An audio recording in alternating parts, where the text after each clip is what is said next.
शांति पथ प्रदर्शन का स्वाध्याय हम सभी कर रहे हैं। क्षुल्लक श्री जिनेन्द्र जी वर्णी द्वारा विरचित। मंगलम भगवान वीरो मंगलम गौतमो गणी मंगलम कुंद कुंदाद्यो जैन धर्मोस्तु मंगलम। नमो अरिहंताणम नमो सिद्धाणम नमो आयिर्याणम नमो उवज्जायाणम नमो लोये सवसाहुणम। पंच परमेष्ठी भगवान की जय। अगले 45 मिनट के लिए सभी प्रकार के पापों का त्याग करके सभी 9 बार नमोकार मंत्र पढ़ ले।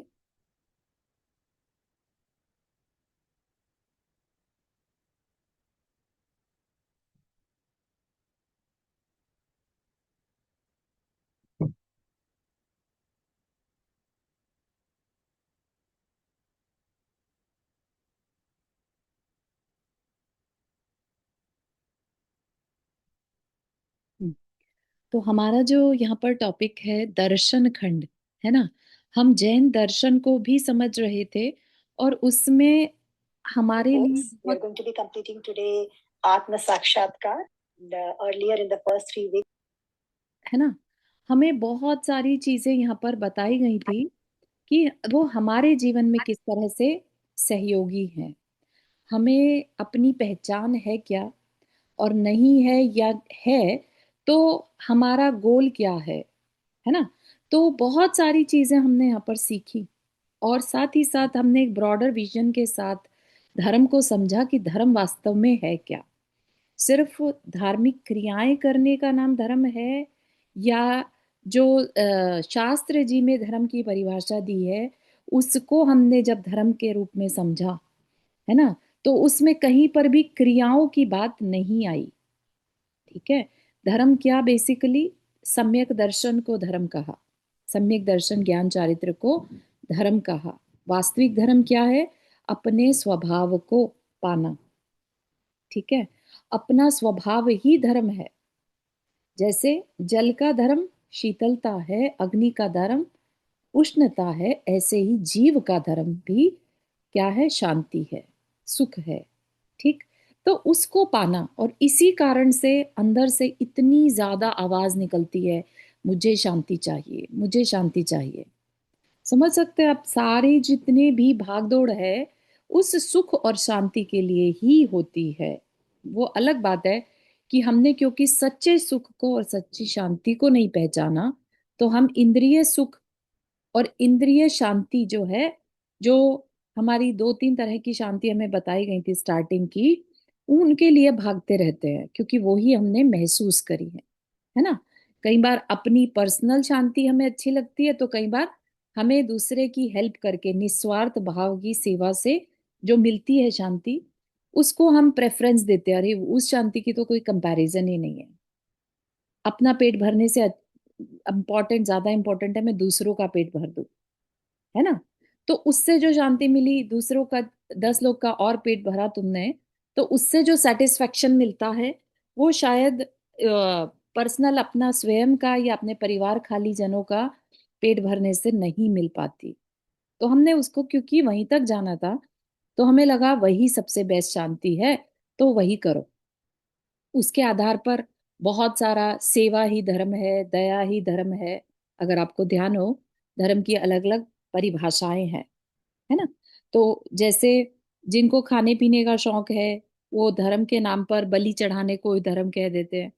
तो इस तरीके से अलग अलग दृष्टियों से धर्म की परिभाषाएं हमने समझी थी। लेकिन अल्टीमेटली अगर हम देखें, अहिंसा परमो धर्म भी कह दे अगर, तो अहिंसा के अंदर ही रत्नत्रय आ जाता है। अहिंसा का सही सही रूप में पालन कौन कर सकता है? जो महाव्रती साधु है वही कर सकते हैं, जिनका की अहिंसा का महाव्रत है। ठीक है ना। तो अपने आप में ही सारी चीजें एक ही तरफ हमें लेके जाती हैं। जो सच्ची शांति है, आत्मिक शांति है, अपने को पाना ही वास्तविक धर्म है। और वही अगर हम दूसरे नजरिए से देखें तो वही मोक्ष है। जिस समय हमने अपने को पूर्ण रूप से पा लिया, वही मोक्ष की अवस्था है।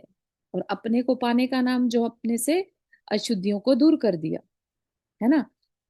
तो उसके कारण हमने सारी चर्चाएं की थी, सारी बातें समझी थी। अब वो अलग बात है कि हमने कितने को अपनी जिंदगी में, अपने जीवन में उतारा। ठीक। तो अब समन्वय है, मतलब एंड कर रहे हैं। और सारे इंफॉर्मेशन को एक साथ अगर समझना हो, जो उसे कहते हैं ना समराइज कर देना, तो वो यहाँ पर बताया जा रहा है। ठीक है। और एक बहुत बड़ा विजन यहाँ पर दिया जाएगा, जिसकी शायद हम में से किसी ने भी कल्पना नहीं की होगी। ठीक है। तो आप उतनी क्यूरोसिटी को बना के रखिएगा। क्या कह रहे हैं? दर्शन खंड के प्रारंभ में धर्म के अनेक लक्षण बताते हुए एक लक्षण श्रद्धा ज्ञान चारित्र बताया गया था। ठीक है। धर्म का लक्षण है श्रद्धा ज्ञान चारित्र। उसी के थ्रू हम अपने को पा सकते हैं, अपनी वास्तविक स्वभाव को, अपने वास्तविक गुणों को पा सकते हैं। क्षमा हमारा क्या है? वास्तविक गुण है ना? जो हम 10 लक्षण मनाते हैं, 10 दिन के 10 पर्व, हर दिन का एक एक असाइंड जो है दिन का नाम होता है। आज क्षमा का दिन है, आज मार्दव दिन है, आज आर्जव दिन है। तो ये क्या है? ये हर दिन अपनी आत्मा के गुणों को याद रखना है। ठीक है। तो गुण, आत्मा के गुण किस लिए हम पाने की कोशिश करते हैं? क्योंकि वह हमारा स्वभाव है, वह हमारा धर्म है। ठीक है। तो धर्म क्या है उसको समझ में आ गया होगा अभी आपको, कि हम धर्म के नाम पर जितनी भी लड़ाइयाँ होती हैं, सांप्रदायिक झगड़े होते हैं, वो सिर्फ अपनी स्वार्थ की पूर्ति के लिए हो रहे होते हैं। ठीक है ना? उसमें कहीं भी आ, सच्चा धर्म नहीं इन्वॉल्व है। सच्चा धर्म कभी झगड़ों में पड़ेगा ही नहीं। ठीक। तो धर्म की परिभाषा सबको ध्यान में है, या धर्म, वास्तविक धर्म क्या है, ये बात ध्यान में है? ऐसा कोई है जिसने पहले ना सुना हो, स्टार्टिंग के चैप्टर्स ना सुने हो? हम्म, ठीक है। तो ये वेरी इंपॉर्टेंट, हम इस बात को देखें कि धर्म के जो लक्षण बताए थे उसमें से एक लक्षण था श्रद्धा ज्ञान और चारित्र। उसी को हम रत्नत्रय कहते हैं। और रत्नत्रय अपने को पाने का एक प्रोसेस है। ठीक। उन तीनों का तथा श्रद्धा के आधारभूत 7 तत्वों का कथन अब तक विस्तार के साथ किया गया था। ठीक है। श्रद्धा के आधारभूत कहते हैं ना, 7 तत्वों का श्रद्धान करना ही सम्यक दर्शन है। तो इस वजह से श्रद्धा को बताने के लिए 7 तत्वों को समझाया गया था। 7 तत्व कौन से थे? जीव, अजीव, आश्रव, बंध, संवर, निर्जरा और मोक्ष। ठीक है। उसके लिए हमें अपने अंदर क्लैरिटी होनी चाहिए कि ये जो है हमें धर्म तक पहुंचाने का रास्ता है। तो हमें जब इसकी इंफॉर्मेशन होगी, इस पे श्रद्धा होगी, है ना? ये क्या हो गया हमारे लिए? ज्ञान भी हो गया और श्रद्धा भी हो गई। ज्ञान होने से ही श्रद्धा आएगी, बिना ज्ञान के श्रद्धा नहीं हो सकती। ठीक है ना? तो 7 तत्वों को जब हमने श्रद्धान किया, फिर उनको चारित्र में लेके आए। ठीक है। चारित्र में लाने का मतलब क्या? जब उन 7 तत्वों को चारित्र में लाने का मतलब क्या होता है? आश्रव जिन कारणों से होता है उनसे हम बचे, और जिनसे संवर और निर्जरा होती है उनको हम ज्यादा से ज्यादा करें। ठीक है। फॉर एग्जाम्पल, बारह भावना का चिंतन। बारह भावना का चिंतन क्या करता है? संवर करता है। ठीक है। जिस समय हम बारह भावनाओं का चिंतन कर रहे हैं, उस समय हम पाप से बच रहे हैं। तो पाप प्रकृतियों का संवर हो रहा है। ठीक है ना? तो इस तरह से हमें हर चीज को अंदर ही अंदर चिंतन करना है, एंड डॉट्स को कनेक्ट करना है। It is the time now कि हम डॉट्स को कनेक्ट करें। यहाँ पर वही किया जाएगा। उस सकल विस्तार में सर्वत्र इस बात पर जोर दिया गया कि पाठक इन तीनों को अथवा इन 7 को पृथक पृथक तथा स्वतंत्र कुछ न समझकर एक ही जीवन उपयोगी अखंड मार्ग के विभिन्न अंग समझें। ठीक है। ऐसा मत समझे कि ये आश्रव तो बहुत बुरी चीज है, हमारे लिए नहीं है। ऐसा कोई भी इस समय प्राणी नहीं है जो आश्रव ना कर रहा हो। ठीक है ना? तो आश्रव हम जब करते हैं तो हमें पता भी होना चाहिए, और हमें उसको जीवन में एक्सेप्ट भी करना होगा। इनफैक्ट हम जैसे जीव तो हर समय ही पाप का या पुण्य का आश्रव करते हैं, बंद करते हैं, है ना? तो जीवन उपयोगी क्या हो गया इसमें, कि हम पाप से बचें और पुण्य में लगे। ठीक है ना। तो क्या हो गया, ये आश्रव और बंध हमारे लिए उपयोगी हो गया। अब हम पाप से बच रहे हैं तो पाप का हमने संवर किया, पाप से बचते रहे, हमने नियम ले लिए कि अब हम स्थूल हिंसा में नहीं पड़ेंगे। ठीक है ना। जितने भी स्थूल व्रत हैं, अणु व्रत हैं, वो हमें पाप से बचा रहे हैं, तो हमने संवर कर लिया। निर्जरा, हालांकि हम अभी अकाम निर्जरा नहीं करते, हम सकाम करते हैं। जब उसका फल आता है तो हमें वो फल भोगना रहता है, भोग कर हम अपने कर्म की निर्जरा कर लेते हैं। ठीक है ना। तो ये निर्जरा हमारे को पता रहना चाहिए कि एटलीस्ट हम निर्जरा कर रहे हैं। ठीक है ना। हम अ, अकाम निर्जरा नहीं कर रहे, समय से पहले कभी कभी करते होंगे थोड़ी बहुत, लेकिन मोस्ट ऑफ द टाइम हम सकाम ही करते हैं। निर्जरा का मतलब कर्म की एनर्जी को डिफ्यूज कर देना। ठीक है ना। तो वो भी हम करते हैं। ठीक। और मोक्ष पॉसिबल है, वो भी हमें देखना होगा कि अभी भले पंचम काल में मोक्ष पॉसिबल नहीं है, लेकिन हमें पता है कि पॉसिबल नहीं है क्या, मोक्ष। तो मोक्ष कुछ है, ये तो हमें पता है ना। एटलीस्ट इतनी इंफॉर्मेशन हमें समझ में आ गई कि मोक्ष पॉसिबल नहीं है, लेकिन मोक्ष कुछ है, वो भी हमें क्लैरिटी हो गई। और मोक्ष किसको हो सकता है, जीव को होगा कि अजीव को, तो वो भी हमें समझ में आ गया कि जीव को ही मोक्ष पॉसिबल है। और मोक्ष में क्यों नहीं है, क्योंकि अजीव के साथ है। ठीक है। तो बहुत सारी चीजें हमने यहाँ पर समझी भी हैं, और उनका हमारे जीवन में क्या यूज है, या कैसे हम उनका चिंतन कर सकते हैं, ये बात को हमने समझा था। ठीक है। तो जैसे शरीर के लिए हाथ पांव जरूरी हैं, ऐसे ही ये भी हमारे जीवन के लिए जरूरी अंग है। ठीक। तो कह रहे हैं, खंड की समाप्ति पर यहाँ पुनः इन सर्व अंगों का एकीकरण कर देना आवश्यक है। वास्तव में श्रद्धा व ज्ञान के विषयभूत सातों तत्वों का शाब्दिक परिचय मात्र ही हो सका है, अर्थात इनका शाब्दिक ज्ञान ही हुआ है, परंतु इनके रसात्मक रहस्य का अनुभव अभी नहीं हो सका है। क्या कह रहे हैं, जब हमें कोई चीज बताई गई है ना, अभी लेट से आपको बताया गया कि एक दीपक जलता है तो वो ऐसा दिखता है। ठीक है। अब जिस व्यक्ति ने बताया, आपको उस पर बहुत विश्वास है ना, उसने कहा है तो हाँ ऐसा ही जलता होगा। ठीक है ना। तो ये क्या हुआ, ये नॉलेज हो गई और श्रद्धा हो गई कि हाँ ऐसा ही जलता हुआ होगा। अब हमने वाकई में उस दीपक को जला कर देख लिया, तो हमारा चारित्र भी हो गया। ठीक है ना। जस्ट अ सेकेंड, एक सेकेंड।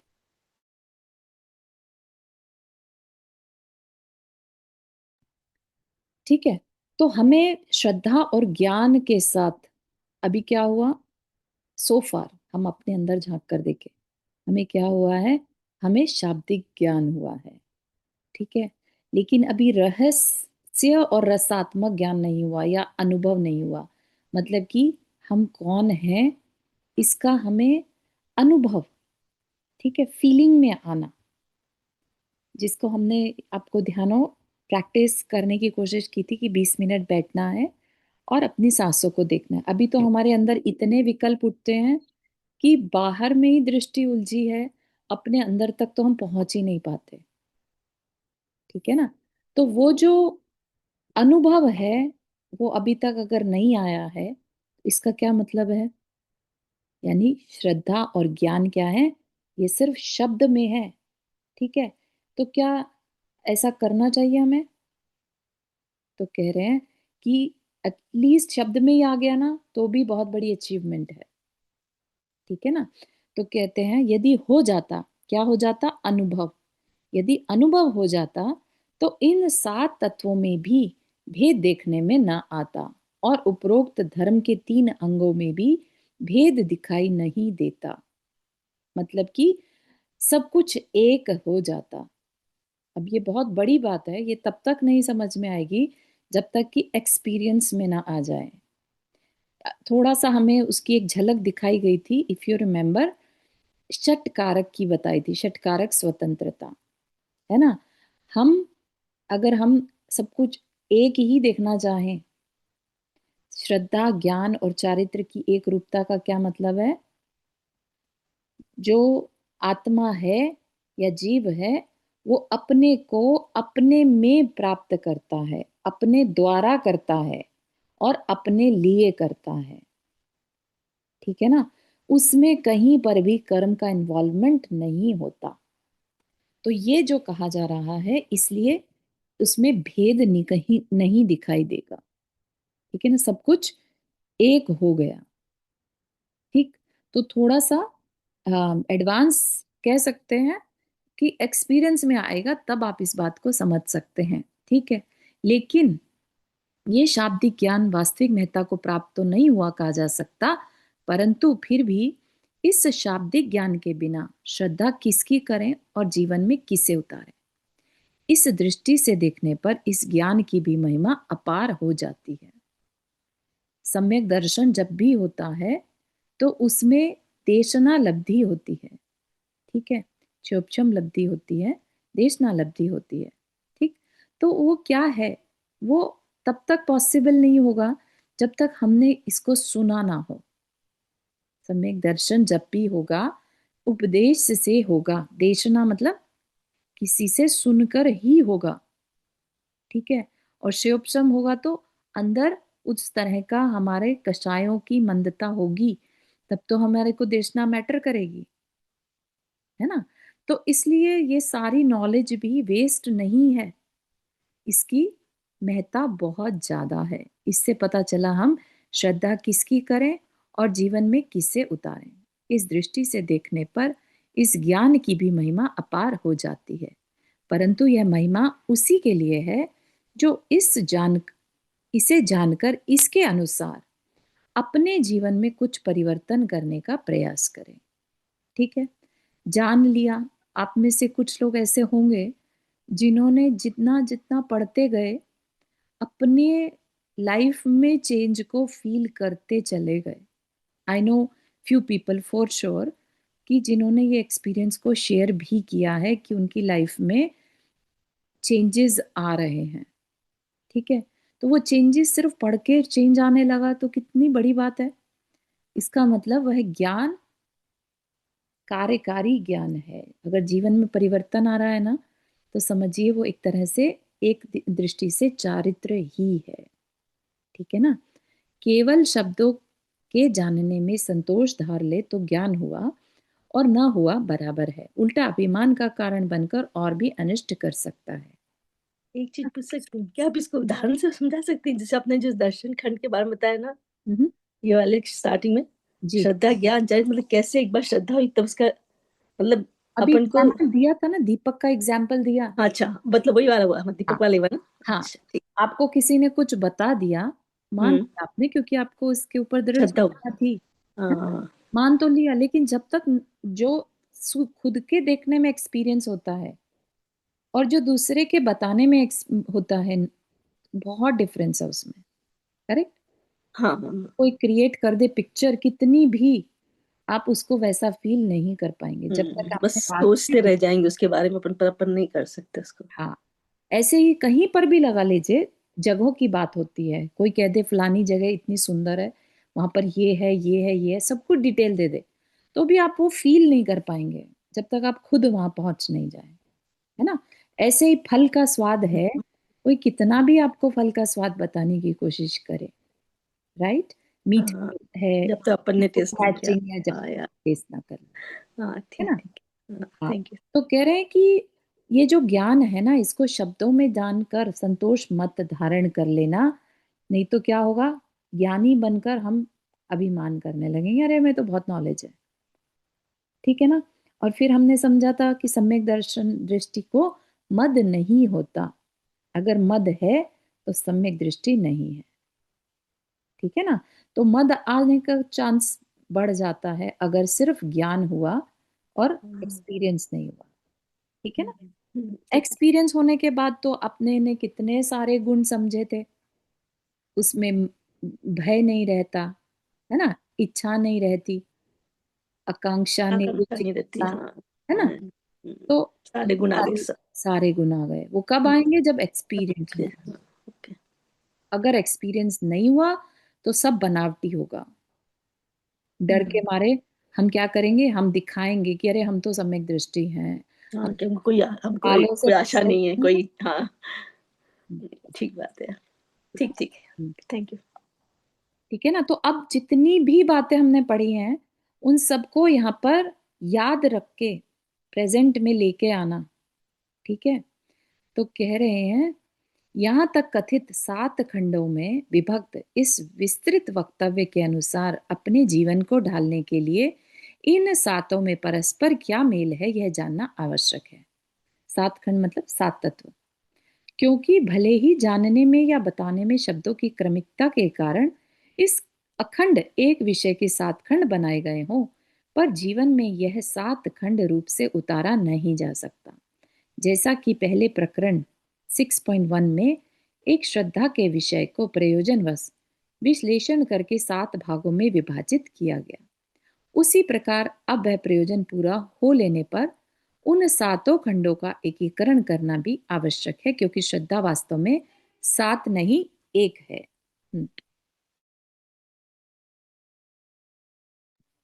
ठीक है। श्रद्धा को बताने के लिए 7 चीजें बताई गई थी। इन सातों पर श्रद्धान होना चाहिए। कोई कह दे हम 7 चीजें में से हम तो मोक्ष नहीं मानते, है ना, या हम जीव को नहीं मानते, तो क्या उससे हम कह सकते हैं कि वह सम्यक दृष्टि हो गया या उसकी श्रद्धा सच्ची है? नहीं, है ना। तो ये चीज भी हमें समझनी होगी कि जो चीजें जिस तरीके से बताई जाती हैं उसके पीछे का प्रयोजन क्या है। वो सिर्फ बताने का तरीका है। जैसे हम छोटे थे जब, तब गाय का एक एस्से लिखना होता था। गाय एक 4 पैर वाला पशु है, उसकी एक पूंछ होती है, उसका कलर ये होता है, वो दूध देती है ना। और सोचिए उस टाइम पर अगर हमें गाय की एक पिक्चर वीडियो दिखा दिया जाए तो हमें वो एस्से की जरूरत ही नहीं पड़ेगी। ठीक है ना। लेकिन क्योंकि श्रद्धा एक इनविजिबल थिंग है, बिलीफ है एक, उसको कोई भी पिक्चर के फॉर्म में नहीं बता सकता। हर एक का अपना एक्सपीरियंस है। तो उसको बेस्ट जो तरीके से बताया जा सकता था, 7 भाग करके उसके 7 तत्व बनाकर एक्सप्लेन किया जा सकता था, वह बताया जा रहा है। लेकिन श्रद्धा एक भाव है, बिलीफ है अंदर का, है ना। किसकी कितनी दृढ़ श्रद्धा है वो कोई माप नहीं सकता। सबकी अपने अपने लेवल की श्रद्धा होती है, बट इतनी जरूर हो कि कल को वो वीतरागी गुरु की जगह किसी और को मानने लग जाए। इतनी हो कि हाँ वीतरागी की तो हम मानेंगे। ठीक है ना। तो इसलिए कहा कि श्रद्धा वास्तव में 7 नहीं 1 है। जिस प्रकार रोग का प्रतिकार करने के लिए वैद्य के द्वारा बताई गई औषधि जो प्रयोग में करने में आता है, उसकी आधारभूत श्रद्धा में भले ही 7 खंड पड़े हों, पर वह श्रद्धा 1 है ना। उसने औषधि बता दी वैद्य ने रोग के लिए, लेकिन अलग अलग उसके अंदर इंग्रेडिएंट्स हैं, राइट। इंग्रेडिएंट्स अलग अलग हो सकते हैं, लेकिन इस दवाई से मेरी प्रॉब्लम ठीक होगी, ये श्रद्धा 1 है। ठीक है, अखंड है।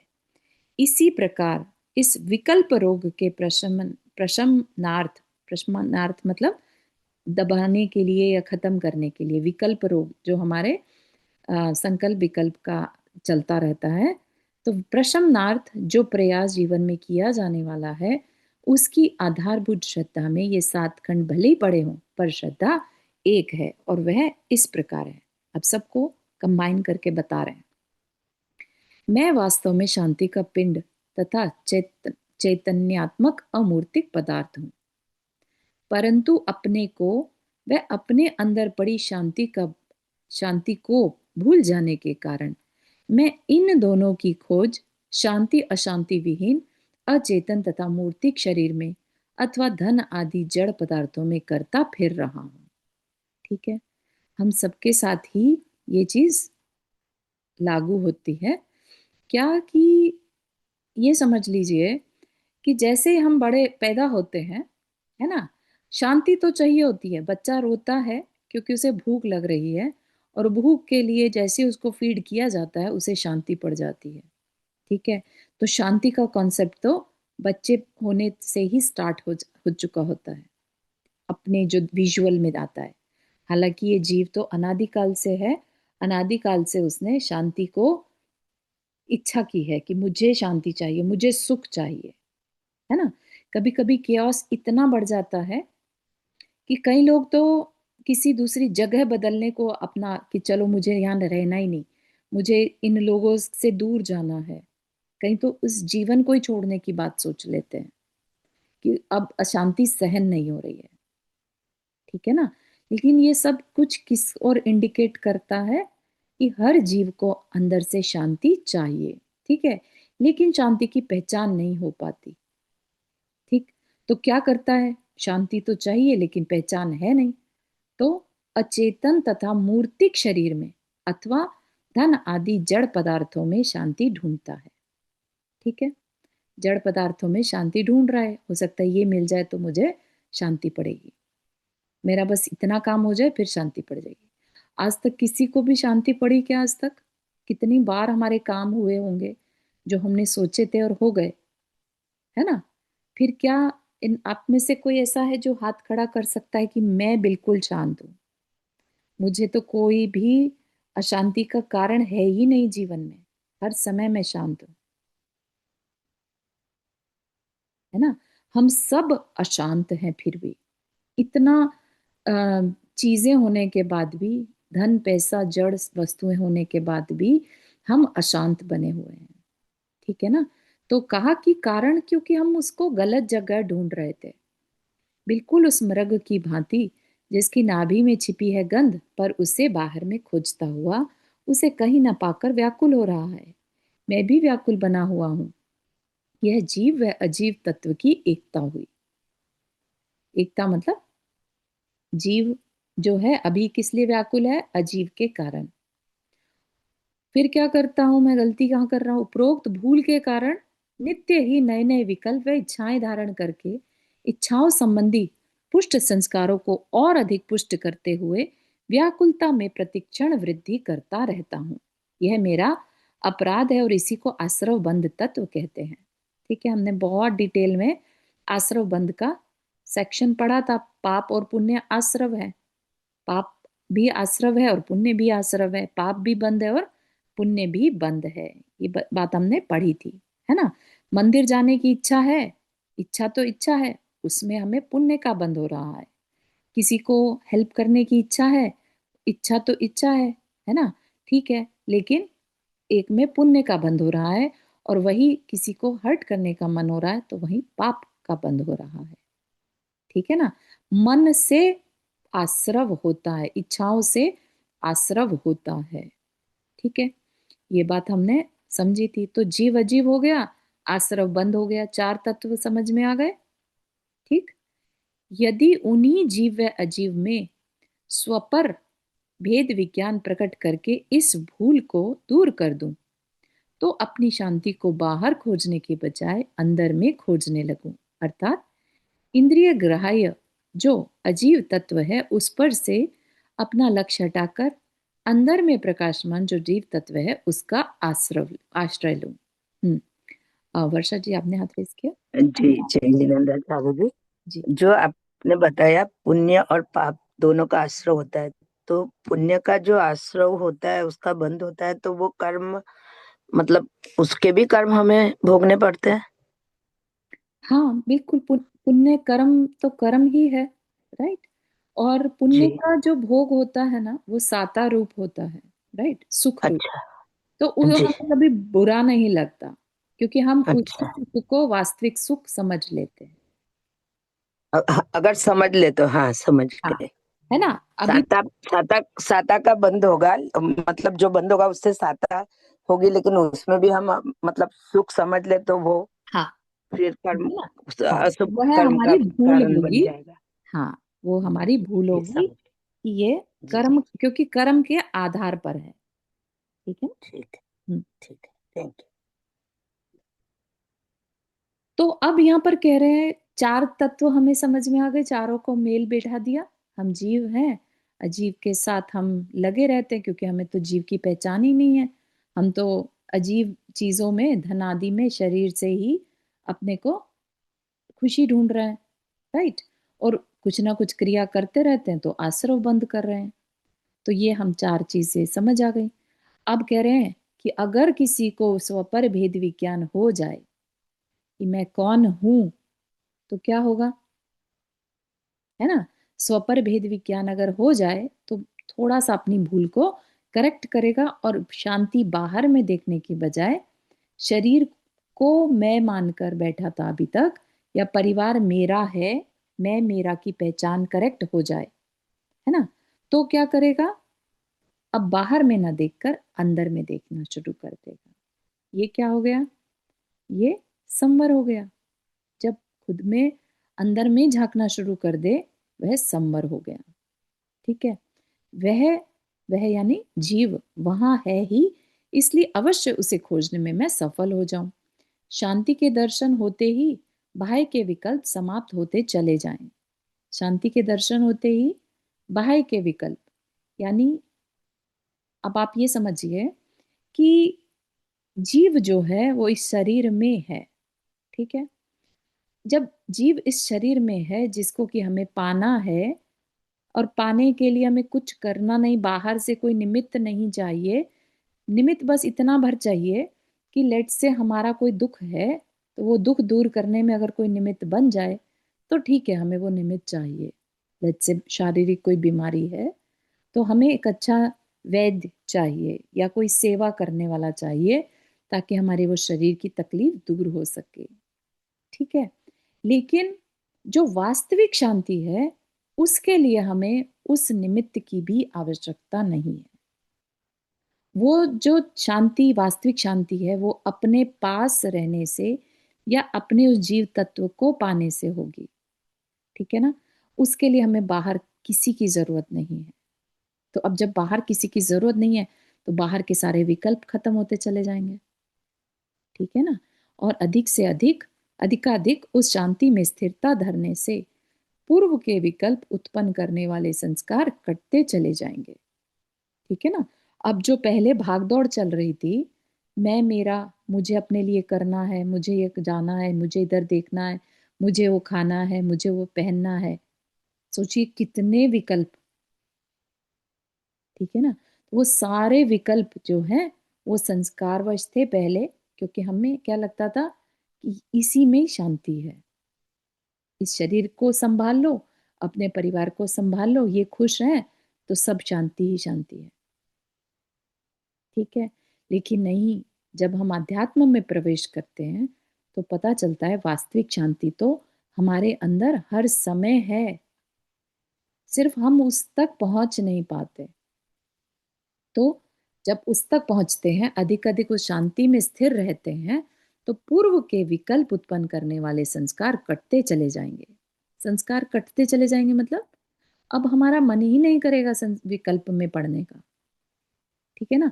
पहले जो बैठे बैठे इच्छाएं जागृत होती रहती थी, अब वो अपने आप ही कम होती चली जाएंगी। और इस प्रकार करते करते एक दिन संस्कारों व विकल्पों से पूर्णतया मुक्त निर्बाध शांति का उपभोग करने लगूं। यही है जीव और अजीव के साथ संवर, निर्जरा व मोक्ष तत्व की एकता, ठीक। तो 7 के 2 खंड हो गए। 7 की जगह हम इसको अगर दूसरी नजर से देखने लगे तो क्या होगा, एक व्याकुलता उत्पन्न करने संबंधी और दूसरा व्याकुलता दूर करने संबंधी। पहला हे है और दूसरा उपादेय। इन दोनों को मिला देने से पूर्ण मार्ग की रूपरेखा दृष्टि में आ जाती है। अर्थात व्याकुलता के कारणभूत पहले खंड को छोड़कर शांति को उत्पन्न करने वाले अगले खंड में विचरण करूं तो धीरे धीरे पहला खंड कम होता जाएगा और दूसरा खंड बढ़ता जाएगा।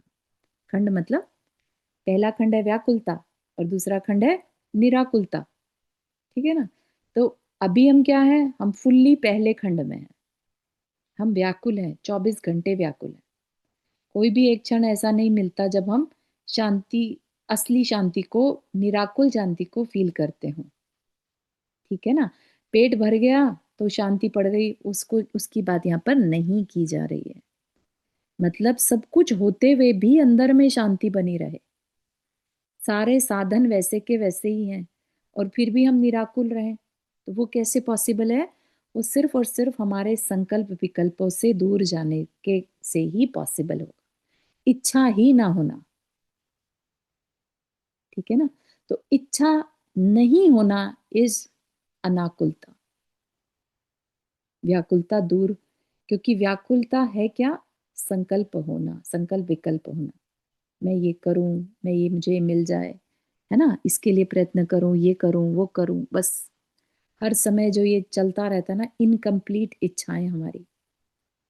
आप सोच कर देखिएगा ना, इस समय भी आपके दिमाग में बहुत सारे विकल्प चल रहे होंगे, या फिलहाल के लिए भले ही आपने साइड में रख दिए उन्हें, लेकिन अगर एक लेट्स से क्लास जैसी डन हुई, आपके अंदर फिर से वो विकल्प चालू हो जाएंगे कि ये जो काम अभी पेंडिंग पड़ा है ना, ये बस हो जाए किसी तरह से, या उसकी अवधि आपको मालूम है तो ठीक है, इतने टाइम बाद होगा, लेकिन वो चल तो रहा है विकल्प कि उसके लिए कब होगा, कैसे करना है, क्या करना है।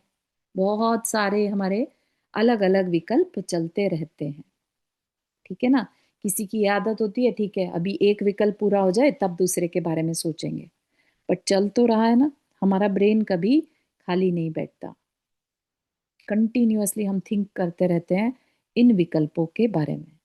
तो कहा कि जो विकल्पों की व्याकुलता है वो क्या है? हेय है। ठीक है। और विकल्प होते क्यों हैं? इच्छाओं के कारण। बैठे थे अच्छे खासे, मन बन गया कि चलो कहीं घूम कर आते हैं, अब लगे उसमें हम जगह ढूंढने, कहाँ जाना है, क्या करना है, वहां क्या करेंगे, एक्टिविटी क्या करेंगे, किसके साथ जाएंगे, कैसे जाएंगे, कितने दिनों तक जाएंगे, है ना, बुकिंग करनी है, दुनिया भर के विकल्प। आपको ध्यान हो तो हमने एक एग्जाम्पल देखा था किसान का। किसान के अंदर विकल्प आ गया कि खेती करनी है ना, बीज बोना है। अब आगे सारा विकल्प, कब बोना है, कैसे बोना है, जमीन में बोना है, कितनी जमीन में कौन सी फसल बोनी है ना, कितनी गहरी बोनी है, बहुत सारे विकल्प। और उसके बाद किन किन इंस्ट्रूमेंट को यूज करना है। ठीक है ना। तो इसी तरह से हम, बस जैसे हमें शांति पसंद ही नहीं है, हमें एक आदत सी पड़ी हुई है अपने को बिजी रखने की। ठीक है ना। तो ये जो बिजी रहना है, ये हमें हर समय व्याकुल बनाए रहता है, और हमें उससे दूर होना ही हमारे लिए क्या है? उपाधि है। तो कहा कि अगर हम पहले खंड को छोड़कर दूसरे में विचरण करने लगे तो धीरे धीरे, एकदम से नहीं होगा, धीरे धीरे पहला खंड खत्म होता, कम होता जाएगा और दूसरा खंड बढ़ता जाएगा। ऐसा करते हुए एक दिन पहला खंड विनष्ट हो जाएगा और दूसरा खंड पूर्ण हो जाएगा। बस इस प्रकार इन सातों बातों में हे उपादेयता का मेल बैठाकर श्रद्धा का एक अखंड विषय बन जाता है। ठीक है ना। सेकंड, पहले सात खंड बनाए, सात में से भी अगर दो ही रख लें, व्याकुलता और अवे फ्रॉम व्याकुलता, तो व्याकुलता हट जाए तो रह गया क्या? अनाकुलता। तो भी क्लियर हो जाएगा कि हाँ, श्रद्धा थी तो पॉसिबल हो पाया। श्रद्धा किस पर? कि मैं जीव हूं, मेरा स्वभाव शांति है। ये श्रद्धा थी तभी तो उसे पाने की कोशिश करी, तभी तो उसके अशांति के कारण ढूंढे। राइट। हम अशांत क्यों हैं, हम व्याकुल क्यों हैं? तो पता चला हम अपने संकल्प विकल्प से व्याकुल हैं। वो क्यों है? हमारी इच्छाओं के कारण। वो क्यों है? हमारे संस्कारों के कारण। ठीक है। वो क्यों है? हमारी संज्ञाओं के कारण। संज्ञाएं याद है किसी को? आहार संज्ञा, मैथुन संज्ञा, परिग्रह संज्ञा और भय संज्ञा। भय संज्ञा। हाँ। तो जीव जो है ना, ये इनहेरेंट होता है हर जीव में। कोई भी जीव ऐसा नहीं है जिसमें ये चार संज्ञाएं ना हो। अनादि काल से वो इन संज्ञाओं में झूलता रहता है, झेलता रहता है। भूख लगती है, हर जीव को भूख लगती है, उसके लिए फिर वो संकल्प विकल्प करेगा ही करेगा। मनुष्य है तो ज्यादा करता है, और जानवर है तो जो मिल गया वो खा लिया, लेकिन खाता वो भी है, पेट भरता वो भी है ना, चाहे वो पेड़ ही क्यों ना हो, उन्हें भी भोजन चाहिए। ठीक है ना। फिर आहार संज्ञा हो गई, मैथुन संज्ञा। ठीक है, जो काम की वेदना है वो हर जीव में है। हम ये सोचे कि अरे मनुष्य में ही है, ऐसा नहीं है, वो भी वेदना सबके अंदर है, और बाय डिफॉल्ट होती है, किसी के कहने से नहीं आती, है ना। कहते हैं ना, एज के साथ अपने आप आ जाती है। तो वह एज की डेफिनेशन किसने करी? जीव का खुद का ये संस्कार है अनादि का। भय संज्ञा, हर जीव अपनी प्रोटेक्शन करना चाहता है ना, दूसरे से डरता है, मरने से डरता है। ठीक। और परिग्रह, अपने कंफर्ट के लिए हर जीव कुछ ना कुछ इकट्ठा करता है। आपने कभी जीवों जानवरों में भी देखा होगा ना, खाना इकट्ठा करके ले जाएंगे, जैसे गिलहरियां होती हैं तो पेड़ों पे से फल और नट्स को स्पेशली विंटर्स के लिए इकट्ठा कर लेती हैं, कि विंटर में जब ये नहीं मिलेगा तो हमारा काम चल जाए। ठीक है ना। तो इस तरह से जो पेड़ हैं वो अपनी जड़ों में इकट्ठा करते हैं। समझ रहे हैं आप? तो किस तरह से जीव है, और उसके अंदर ये संस्कार है, इच्छाओं का संस्कार है। किस तरह की इच्छाएं हैं? ये 4 प्रकार की इच्छाएं हैं उसके अंदर। पेट भरने से रिलेटेड है, मैथुन से रिलेटेड है, या परिग्रह की, या भय की। उसके लिए वो सारे विकल्प करता रहता है। ठीक है ना। तो ये चीज भी हमें समझनी चाहिए कि कोई भी जीव किसी दूसरे के लिए कभी नहीं जी रहा होता, अपने लिए जीता है। अपनी इन 4 संज्ञाओं के वशीभूत होकर जी रहा होता है। परिग्रह करना जीव को अच्छा लगता है। वो किसी साथी के लिए, अपने परिवार के लिए परिग्रह कर रहा हो, ऐसा नहीं है। उसको इंजॉय होता है। ठीक है। वो कहे भले ही दे अपने ईगो में कि मैं तो अपने लिए, क्या मुझे कुछ नहीं चाहिए, मैं तो सिर्फ परिवार के लिए कर रहा हूँ, लेकिन उसको परिग्रह करना उसकी इनेट क्वालिटी है। ऐसा संस्कार बैठा है उसके अंदर। आप किसी के पास कुछ भी ना हो, कोई पर्सन नहीं है लाइफ में, परिवार में, तब भी आप देखेंगे कि उसके पास परिग्रह होगा। वो कुछ छोड़ता नहीं है, फिर भी चीजें इकट्ठी करता रहेगा। भले ही चीजों की क्वालिटी बदल सकती है। अब उसकी हो सकता है पहले 10 चीजों में इच्छा थी, अब 4 चीजें इकट्ठी करने में इच्छा है, लेकिन वो रहेगी, क्योंकि वो उसकी जीव की क्वालिटी है। ठीक है। तो यहां तक हमें बात समझ में आ रही है? जोड़ पा रहे हैं सब कुछ, कि हमने जो भी समझा था, सोचा था, सीखा था, वो वेस्ट नहीं जा रहा है। आज हम उन सबको सीखने के बाद कंबाइन करके देख पा रहे हैं। राइट। एक तरह से अब हमें समरी क्लियर हो रही है यहाँ पर। चारू जी, हाँ जी। अ, हम जो हम जीते हैं, जी तो जी। जीने के लिए सब जरूरियातें होती है, तो उसी के लिए इच्छा होती है ना। जीने के लिए इच्छाएं होती हैं, मान लिया। राइट। पहली बात तो जीने की और अब इच्छा। अगर हमारे शरीर में तकलीफ होगी तो फिर मन में शांति कैसे आएगी? हाँ बिल्कुल ठीक है, बिल्कुल ठीक है, लेकिन शरीर में तकलीफ आई कैसे? हमने कोई कर्म बांधा था। ठीक है। अभी हम अपने आप को अभी इसी जीव लाइफ में ना देखें, अब हम जीव के फॉर्म में देखें अपने को। और जी रहे हैं तो सब जरूरियात तो होगी ना, हाँ हाँ, जी रहे हैं, और सबको जरूरत है किस चीज तो की? फिर इच्छा भी होगी ना।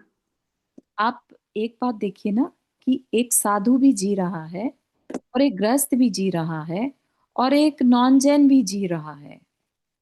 हर एक की क्वालिटी अलग अलग है, हर एक की रिक्वायरमेंट्स अलग अलग हैं। ठीक है ना। तो हम किस लेवल पर जी रहे हैं, ये हमारी चॉइस है। और हम शांति चाहते हैं और शरीर में पेन है, तो कैसे शांति आएगी? हाँ, आई अग्री। वो शांति आएगी अपनी समझ बदलने से। शरीर में तकलीफ है, वो तो होगी ही होगी। शरीर तो एक दिन नष्ट होना ही है। ठीक है ना। अब अपने को अपनी अंडरस्टैंडिंग को बदलना होगा, ये शरीर भी हमें पर बताया गया था, इफ यू रिमेम्बर। सब समझते हैं, पर जब पेन होता है तब तो सहन करना पड़ता है ना। हाँ, तब सहन भले ही करिए, आप उसको एक्नॉलेज करिए कि ये पेन है, ठीक है। लेकिन साथ ही साथ आपको ये भी ध्यान रखना होगा कि ये पेन हो क्यों रहा है, ठीक है ना। ये पेन हो रहा है मेरे किसी असाता कर्म के कारण।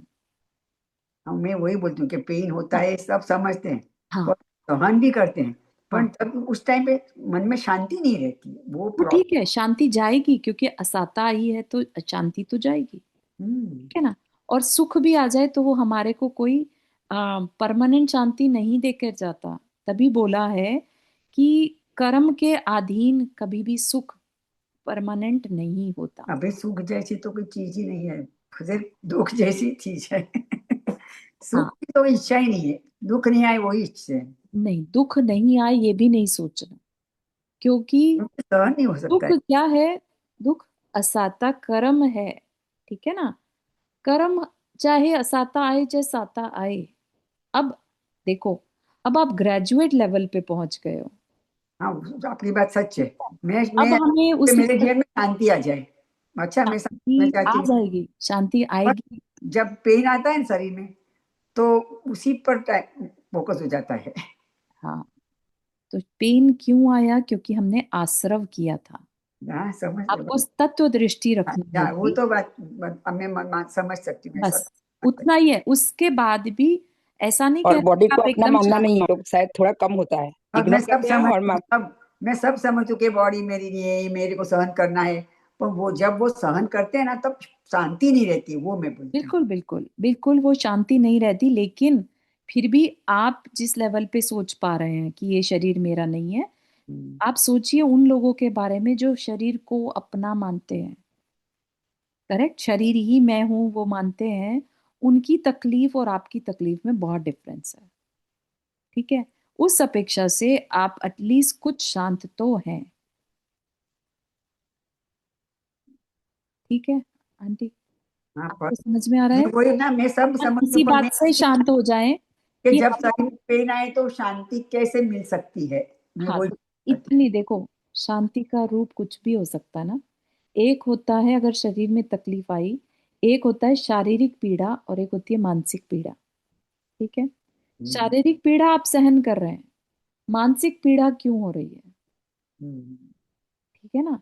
मानसिक पीड़ा हमें इसलिए होती है कि अरे ये नहीं होता तो मैं ये कर लेती, ठीक है ना। तो वो एटलीस्ट हम उस मानसिक पीड़ा का विकल्प हटाने की कोशिश करें। वही मैं। शारीरिक पीड़ा हाँ। हो रही है, होने। हाँ, चारू जी, अब हमें शरीर पे जब दर्द होता है हम्म, तब हम क्रोध करते रहते हैं, तो उसमें तब हमें शांत रहना है, वो हम कर सकते हैं। हाँ, वो किसी के ऊपर क्रोध नहीं करना है, या फिर ज्यादा नहीं, किसी को हम बोलते रहते हैं ना कि आपको समझ में नहीं आता क्या, हमें दुख रहा है, ऐसे मीन्स ये बातें थोड़ा सा शांत मन करने के लिए हमें वो बातें नहीं है, करनी है, बहुत ये सारी कर चीजें सकते हमें हैं या सोचनी पड़ती हैं। वो देखना पड़ेगा कि उनको तकलीफ किस बात में है, राइट। उनकी शांति कहाँ छिन गई? सिर्फ दर्द के कारण छिन गई, या कुछ काम नहीं कर पा रहे हैं, शरीर अब शिथिल हो रहा है, या काम नहीं कर पा रहे हैं तो अशांति फील हो रही है। मैं एक ही बात बोलती थी कि जब पेन होता है ना, तब मन में शांति नहीं रहती है। हाँ, मन लेकिन दर्द के वही, कारण, बाकी सब मैं समझ सकती हूँ। हाँ, तो आप ये कह रहे हैं दर्द के कारण शांति फील नहीं होती। राइट, मैं वही बोलती हूँ कि हम्म, मन में हम शांत रहना चाहते हैं, पर हम अब शांत रहते हैं, पर वो मन है, वो पीड़ा के पेन के ऊपर चला जाता है। बिल्कुल, तो वो बिल्कुल। नहीं जाना चाहिए, वो मैं मानती हूँ, ऐसा। हाँ, तो उस समय पर बस अगर करना है तो इतना कर सकते हैं कि हम उस दर्द को कर्म का उदय समझकर देखें, सिर्फ वॉच करें। फिर उस टाइम पे इतना पेन होता है तो रोना आ जाता है, तो वो को ठीक रोना है। को अच्छा नहीं लगता है, तो हाँ, मैं हाँ, क्या हाँ। कर सकती हूँ, मैं समझ। थोड़ा दर्द होता है, रोना भी आ जाए, वो टेम्परेरी रखिए। जितना हम्म। जल्दी हो या उसका पीरियड कम करें, ठीक है ना। एक बार को हमें ध्यान आया अपनी तकलीफ का और हमसे सहन नहीं हो रहा वो दर्द, हम रो भी पड़े, लेकिन हम उसकी फ्रीक्वेंसी को, उसकी इंटेंसिटी को कम करें। तो उसी हिसाब से, क्योंकि क्या हुआ, वो कर्म का उदय आया और आपने रिएक्ट कर दिया, दुख में दुख मान लिया, तो कर्म बंध गया एक और। ठीक है ना। अब जितना दुख माना होगा उस इंटेंसिटी से कर्म बंध जाएगा। अच्छा, दुख को दुख नहीं मानने का। दुख को दुख नहीं मानना। दुख आया है, हाँ आया है, वो दुख दे रहा है, वो अपना काम कर रहा है। मेरा काम क्या है? मुझे शांत रहना है। बस बोलते रहो मुझे शांत रहना है। अच्छा। ठीक है ना। इतना कहने से वो अपना काम करेगा, आप अपना काम करते रहिए। एटलीस्ट आप नया कर्म नहीं बांधेंगे, क्योंकि बताया है कि जो साता वेदनीय होता है वो शांत रहने से बंधता है। हम्म। ठीक है ना। तो अब आप उसी दुख के उदय में शांति साता को बांध लेंगे। पहले क्या कर रहे थे? दुख में दुख मान रहे थे तो असाता बांध रहे थे। मीन्स आर्त ध्यान नहीं करना है। हाँ, बिल्कुल ठीक है। मैं जैसे बोला ना कि व्याकुलता को छोड़कर अपने को अगले खंड में विचरण करूं, ऐसा सोचूं धीरे धीरे कि मेरे हाँ को इसको छोड़ना है, हाँ हाँ छोड़ू इसको, और फिर अगले खंड में प्रवेश करना, मतलब मेरे को इसको छोड़ के आगे जिसमें व्याकुलता नहीं है उसकी तरफ मेरे को बढ़ना है। अपने हाँ मन में सोचेंगे, पक्का करना पड़ेगा अपने मन को उस समय हाँ। कि देखो, नहीं, अब मेरे को ये नहीं मेरे को सहन करना पड़ेगा शांति से। ये देखो, थोड़ी समय के लिए आया हुआ है, ये मेरा असाता वेदनी कर्म है इसलिए आया हुआ है, ये जाएगा कभी न कभी। तो ऐसा बिल्कुल। सोच के और ये जबरदस्ती, बार मतलब बार बता करनी के है सिर्फ बात। होता है बहुत मुश्किल है करना। मैं ये सब समझती हूँ। मैं इतना ही करना कहती बहुत हूँ मुश्किल है, कि मैं जब जानती पेन हूँ। आता है तब शांत नहीं रह सकते। मैं इतना ही हाँ, बोलती हूँ, बाकी मैं सब समझ सकती हूँ। अपने को जबरदस्ती समझाना पड़ेगा कि नहीं, मेरे को बिल्कुल पक्का रहना है। ये है उसके सब अपने अपने लेवल पे हाँ, वो बहुत मुश्किल है। या के हिसाब से करें। ठीक है, इतने रखते हैं आज के लिए। जिनवानी स्तुति। जा वाणी के ज्ञान से सूझे लोकालोक, सो वाणी मस्तक तरु सदा देत हो दो। हे जिनवानी भारती तो ही जपो दिन रैन, जो तेरा शरण आ गए सो पावे सुख चैन। 9 बार नमक।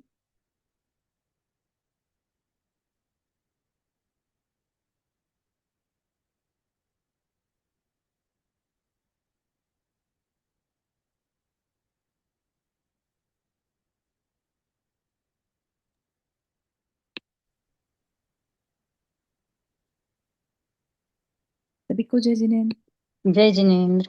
जय जय जिनेन्द्र। Jinendra thank you. सभी को। सभी को इंद्र। जय जिनेन्द्र सभी को।